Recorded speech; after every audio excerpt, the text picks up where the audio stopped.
Good morning. Ngasigi video yung minarase ma'am. Card ki message adagi afaba timing ko. Atu hapetang yung minarase.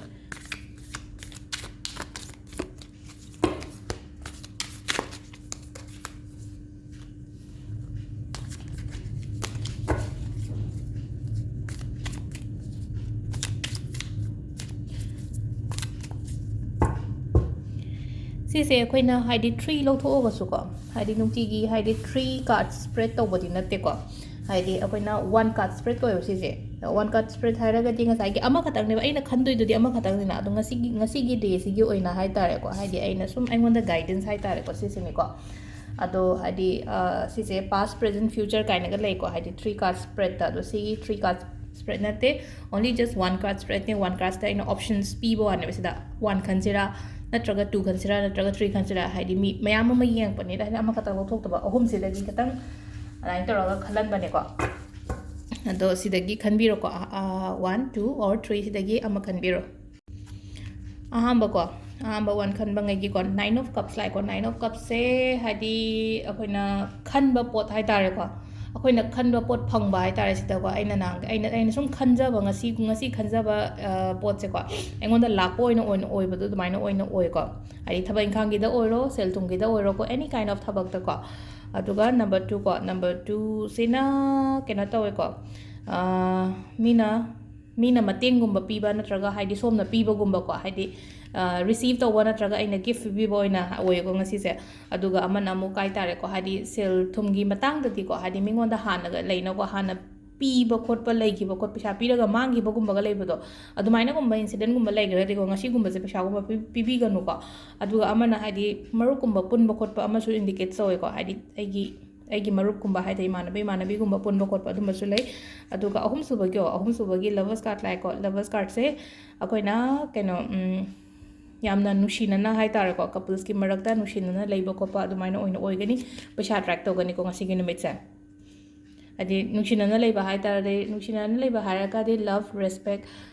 keno tawraga fazana understanding leibudo adumaina hai tar ko card ahum mak loina positive oina lai ko ngasi se haidi hapta gi ahu bu su ore ko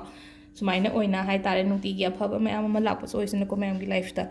ado sisina khoi ki card ki message lere ko timing se ayu ki pung manga ga minute nipu mari da gina pung 3 ka minute manga phawam phare ko adu matunda nipan ga minute kun manga da gina 8 ga minute nipu manga phawa ayu ki se aduga adagi amunin hin talake dana 12 ga minute kun manga da gina nungda wairamgi pung 3 ka minute manga phawam lere aduga athengba gina pung 8 ga minute kun manga da gina ahingi pung 13 ga minute manga 13 ga minute manga phawam lere ko adagi amuk thengda rakpana hai side amuk khara thengda na thabak to bogum yaw ene ko thengda na thabak to boga hai trading to boga yaw do ngang hai tare ko hai ahing jodum trading to boga ngang khara le yaw ko hai sum matam sum afaba ngai se ko 12:45 ko hai ahingi 12 ga minute nipu manga da gina nungalam da gi pung manga ga minute nipu manga phawam phare ko sisina afaba timing ko ado ngasi ko monday ko white machu yahon biyo phiron sepa matam da ko white machu ma yahon biro thawak cha thokpo khotokpo matam da phiron ango bugumba hai tare ko ango bu pura suit tawro chatlo haibana te ko aina seliba phiron du da phi du da ango bu khatang machet ma yahon bani khangde fruit ta oiro ko hari t-shirt kumba ga le kala khala je t-shirt ango bugumba adumaina oina keno tawbi ba hai tare ko monday numit se white machu setpiyo ko tips macha matanga ai share toramge ko haidi wakhan nungai taba hairase ko wakhan nungai taba se haidi tholakpa ngamde na haiba yawe ko eta haidi phana aina khalloge haina khallaga so keno taw lebu dum khallaga lebu duna kai to batai focus ko pot ama da focus thamo haidi ai thabak ama tawdoine haraga diga adugi pot to da focus thamo ba haidi ngasagi sigi pot si da focus thamba hai tare ko ngasagi som nakan si da ngasai khalli bo wakhan sir anturan ba mayam do amta khanda bi da ko aina pami pot se ai gi focus ama thambi ba khoi first da focus ko nakan da lady ba kholi ba mayam se kem ta khanbi da ba haidi khoi first focus on one thing ko aduga gratitude ena haibado gratitude thankful to biba gratitude to biba isho khoirama matam sida koine shor sida haidi kaino tawraga adum complain tꯧꯕꯒꯤ type toina tawena ko haidi pibidrega yadrega khotrega ina aingonda piriba mayam dogi tamakta nongta thagateba anamba matamda haida akhose kaubani khangde natraga keno tawbani ko aduduna haidi like khorama matamda always start from a gratitude ko haidi like khorama matamda aham howa matamda ishor ja thagatbiba haida aingonda pibiriba mayam se gi damakta ishor bo thagatchari natraga thank you ko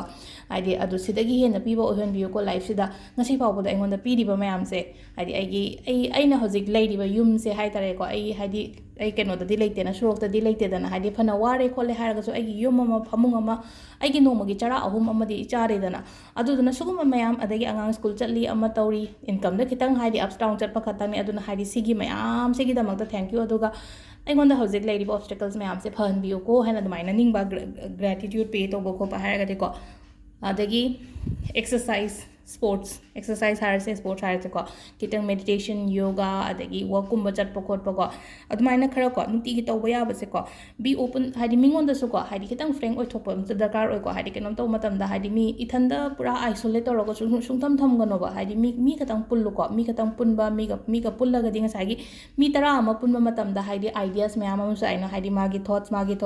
me ama mala adu na hadi buddhi lok sung jo hingal kani ko hadi mi ama punba matam da ko matam chana tummo ko matam chana tumba ko ma khwaidagi phawase ko hadi matam chana tumba pothaba ko si tips ngai se keno to khatang apply to biyo ko aina mari manga haidise ko ani hum dang tawraga su ko ngasai gi wakhan nuai triba khotriba mayam do hadi phane amna relief tawbani ko adu sida lere ngasi gi videos adagi tips negi afaba timing setkadaba machu ke ka adu dona aina sum nuti gi keno hapa ko matam da miss tawbigano haise hadi only card message khatang na tabida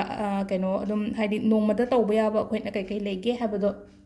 ai card message to ga loina da minute amani dum samdaram mane aduna happy yeng biyo adun tigi miss tawdana ko adu se lere ngasi gi video se thank you